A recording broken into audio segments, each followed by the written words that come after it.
Hello co-rats, welcome back to The Legend of Zelda, A Link to the Past. I'm TryclydeTamer. Last time we did the Ice Palace, which was quite a confusing dungeon, and in this episode it's going to be even more confusing as we get into level 6, which is Misery Mire. This isn't really known for being a favorite or a really easy dungeon, so it's gonna be a doozy. Let's just hookshot over, even though you can make good use of your Pegasus shoes to do the bouncy thing like I showed last time. I'm definitely going to be taking a lot of hits in this place, so I want to keep my sword beams as long as possible. That almost became untrue with this Beamos and this Wizrobe everywhere. Well, all these individual plural Wizrobes are everywhere. I don't even know where I'm going with this, but yeah. I like to keep my hearts without this Beamos being horrible and its imperviability. I'm pretty sure I just invented a new word because I don't think imperviability is quite the proper word to say. I don't know where I'm going with this, but where I'm going in Misery Mire, I want to go to the farthest reaches of this place before I get too far into it. I'm always using I as in first person, but it's Let's Play, so it all should be a third person. So we, all of us, are going to go all the way this way and grab ourselves a small key. There are quite a few small keys yet. At least one will be optional. Heck, maybe even two, really, if you think about it. But yeah, mostly the danger in this place is obstacles rather than the enemies. So yeah, Beamos, spikes, Medusa, things all over the place, and these bumpers that shoot fireballs whenever you swing your sword. It's not the most fun thing. I'm making use of my Cane of Burna. I should probably have turned it off a little bit sooner, so I could have saved it a little bit more, because we definitely make use of a lot of magic in this place, as you'll soon come to find out if you haven't already. Anyway, just do some exquisite dashing through this place. Very dashing Link is. Ooh, watch out for the Medusa, fireballs. Watch out for the sparks. Ooh, being careful. Yeah, I'm doing horribly bad, but great at the same time. Don't know where I'm going with that. I shouldn't even mention that that's the phrase of the episode, but I already have, so on that. Alright. This is a little bit late of a recording, not late at night. It's 1:42 p.m. I am recording this, but I'm recording this on the day it should be uploaded, and I still want it to be daily. I'm trying to avoid all these things causing me trouble. Alright, here we go. Just dash down this way. But yeah, I haven't really recorded for a couple days because I've just been playing stuff. I've just been, I don't know what I'm saying. You don't want to hit that switch, you just want to try to kill that berry and make your way to the next room as quickly as highly possible. Make use of your fire rod, unless you want to use your lantern for minimal usage of magic, because it's all the way down there. We are going to be getting a full thing though.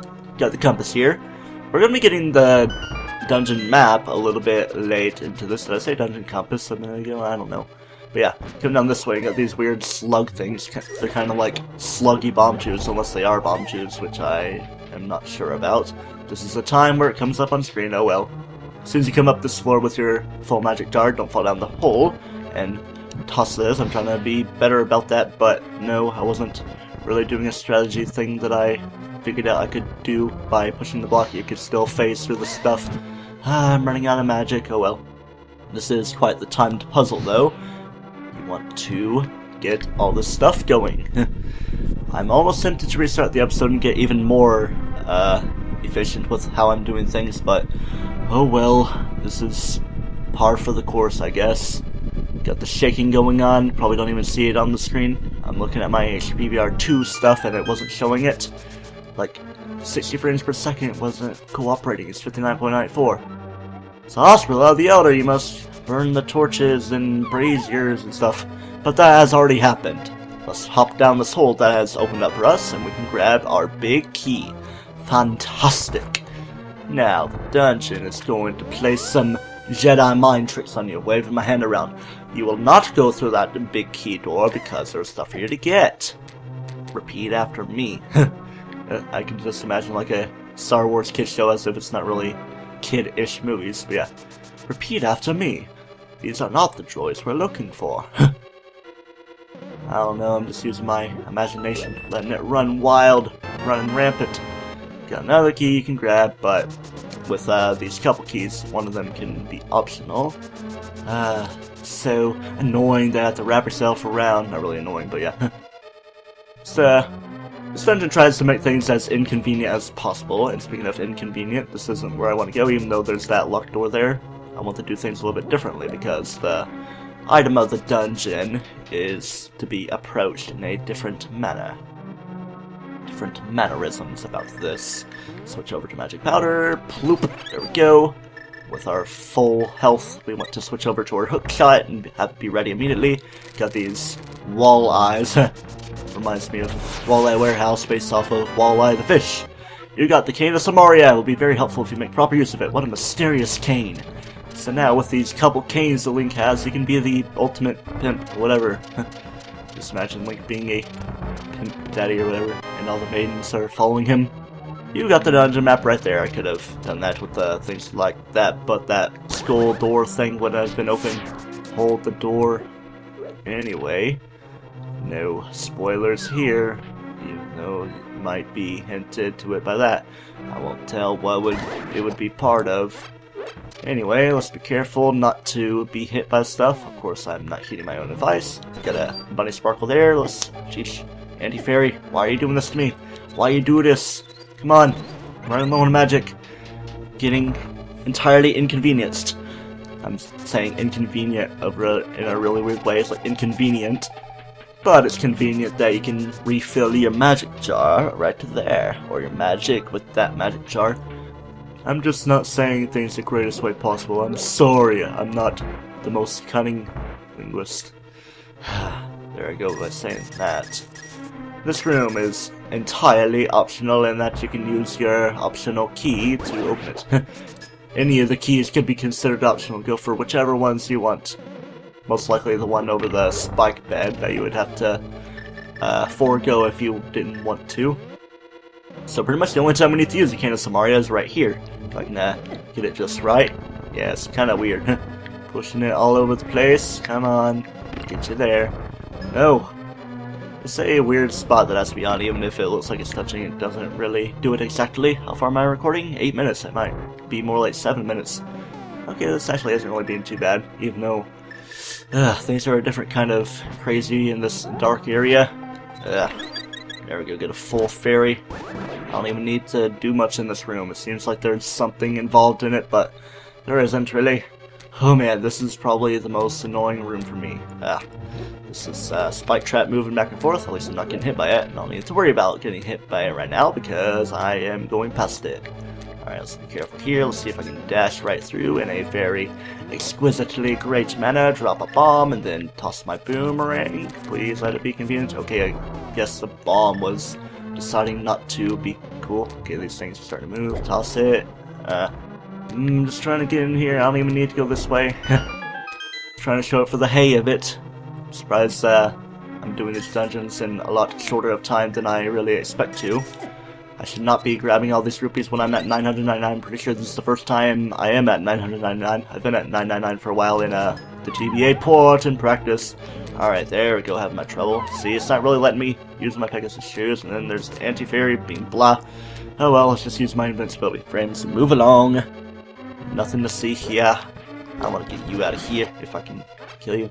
Like, you're such a basic enemy, but you're in such a late place in the game, and still just as troublesome as ever. Speaking of troublesome, this is pretty much the only time in the game that this happens. On the wall and all these bats come out, you could have just dashed right through and not have to have worried about them in the first place, but oh well, such is not the case. Gotta avoid you guys, because when we go in this room, there's gonna be more anti-fairies, and it's light, finally! I like things being light. I want to not do too much in this room. Pretty much infinite souls dropping down. You could try to farm up your magic, as long as it doesn't get taken down so much. Be careful, you're gonna drop a magic jar. No, you're not from me. Saying it when it has already not happened. Then I'm gonna take a hit like a champ right here, because there's the anti-fairy that can make into a fairy. And here we are, finally, right by the boss. You don't really need to use the Cane of Samaria. I'm pretty sure it's not even too practical to use in the boss anyway, but yes, let's go through. And here's the big eyeball itself, and plenty of smaller eyeballs too. Vitreous, acidic, watery fluids of viscosity. using my cane of burning to get these few hits in on the eyeballs before the big one. It's kind of like Aghanim in that it shoots the lightning like that, but it's a little bit more difficult. Yeah, more difficult than Aghanim, that's crazy. Even though it does look in different directions, it doesn't change the angle of it. Aghanim doesn't really either, because it usually goes up to the corner in the battle with him. Alright, just come on out, I want to shoot you. Oh, I do have to get rid of these ones. You don't have to worry about the 4 that are more below. And then you can just start spamming your arrows, because you don't really need to worry about using them too much. Bam, bam, bam, there we go. I am doing great, killing Detrius. Oh yes, I am. I will grab my heart container, then I will spin an attack into my crystal now. And I am done. 11:32, probably more like 10:20 or something. Even though I'm not really good at predicting this stuff. But, not too bad. I was aiming to do it within 12 minutes, and I have done so. See what main number 6 has to say. Link, because of you, I can escape from the clutches of the evil monsters, thank you. Even though everybody else says that as well. Ganon captured us because he couldn't break the seal of the wise men with his power alone. And then, using the wizard Aghanim as his pawn, he drew us to the Dark World. After cracking the seal with our powers, he sealed us inside of these crystals. He then gave us to his loyal monsters. But Ganon didn't plan on your getting this far. Now, Princess Zelda is waiting for you inside of Turtle Rock.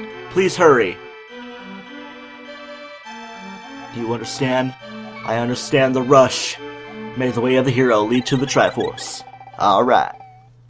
Do my victory stuff and get out of here. I'm not going to end the episode because even if I didn't cut anything out, which I not really other than my synchronization and a quick failed take, it would still be short enough anyway. Something I want to do. How exactly do I want to do it though? Because there's different ways of doing this thing that I am doing. I don't know where I'm getting at by saying this, but where's a good tile to enter the Dark World from? I didn't really explain something that you can do. Might as well pad the video length a little bit by doing this. Go over to the gates to Hyrule Castle, and it's going to take you to the Dark World from here. Nice. Yay, invincibility frames with these high noxes that would do some dimps in my HP, or life rather, because it's not really HP. Zelda could be considered an RPG because you play a role in this game about being a hero. I don't know. But with that logic, all games are RPGs. Come on now. All games have the G part at least, and you do play some kind of role. Don't know where I'm going with this, but I know that I am going over to where Link's house would be in the Dark World, but it's not his house. It is actually the bomb shop. And there is something now that we're done with Mr. Mire, if I can just dash through everything. Alright, let's just do this for good measure. Ooh, bee, watch out! Do bees have many moon pearls for themselves? I don't know. Here's this guy, he's like, 100 rupees for 30 bombs. I also have a new super bomb in stock for only 100 rupees. Please buy it too, mister. I will buy the super bomb, and I guess I could buy some bombs too, but I only need 4.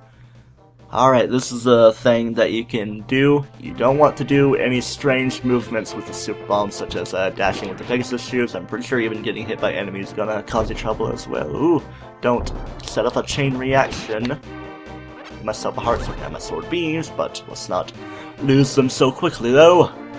Alright, is this... I don't think I'm going the right way. I need to go a little bit more east instead of where I'm going. Oh well, it only adds more time to the video, even though it might not be too eventful. Oh well, are the pegs gonna still be down? At least convenience me like that, game. No? Come on, game, why do you have to do this to me? I should probably pound them all down. Oop, is it gonna explode? Okay, I did drop it. Let's hit you so we don't do the pinging. Get you out of here. Ooh! I'm being a little apprehensive about all these crazy things going on to me. Wrap around you, do the screen wrapping. Yo, yo, I'm a screen wrapper on the Screen Guild. Screen Junkies. Man, those things take a lot of hits, even though I am hitting with my sword beams. It's still like normal sword damage. But yes, what you want to do, you want to be right here. You can't blow this up with a normal bomb, so let's just dash out of the way. Stay out of the blast zone. It's like we're setting off the explosion in Amnesia: The Dark Descent. But no, this is The Legend of Zelda: Link to the Past. Memory, the Light Descent. And we got another mysterious pond. Although they're all differently named. What will you do? Select an item using the control pad and toss it right in with the Y button, but I press the A button because I'm a rebellious little yellow-capped blue male, pink hair haver. Hello there, did you drop this? This is a great fairy right here. You're an honest person, I like you, I'll give you something important. These are the silver arrows. To give Ganon his last moment, you definitely need them. I know I don't have quite the figure of a fairy, a fiery. Ganon's cruel power is to blame, you must defeat Ganon. Yes, the silver arrows are required to defeat Ganon. Yes, as the game is telling me. And these aren't the only items that you can toss into this mysterious pond. I don't know if you can make your items like the normal blue shield into different status, but oh well, let's see. I'm going to scroll through my items. Even scrolling either way is going to take just as much time.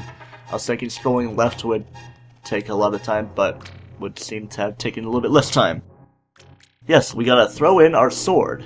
Take a few seconds. Hello there, did you drop this? Like an honest person, blah blah blah blah blah.